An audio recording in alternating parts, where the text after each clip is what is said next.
right, friends, this is what we're going to put in our green juice today. I have some lettuce, which is romaine, organic romaine, cucumber, which always yields a lot of juice, celery, and then the fruit I'm adding is pineapple, a third of a pineapple and one small apple, and then I'll do a little dash of fresh lemon juice, which I already have in the fridge.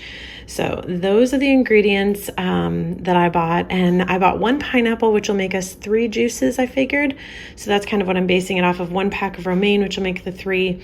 So I made sure to buy 3 cucumbers, enough for 3 apples, and then the whole celery too. Again, it'll make 3. So that's what you're gonna need if you're gonna make this green juice. So my favorite combination is some kind of greens, spinach, romaine, kale, mix and match, figure out what works best for you. Love adding pineapple, love adding apple, a little bit of lemon juice, and then you can experiment with your veggies too, but celery and cucumber are my go-tos. So let me know in the comment section down below, what is your favorite juice combo? Do you have one? Do you have a go-to, or is this all new to you and you're just here to learn today? Let me know. I would love to try out your combination.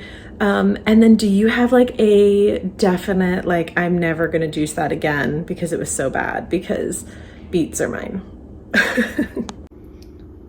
All right, as you can see, that amount of produce yielded almost 20 ounces of fresh green juice.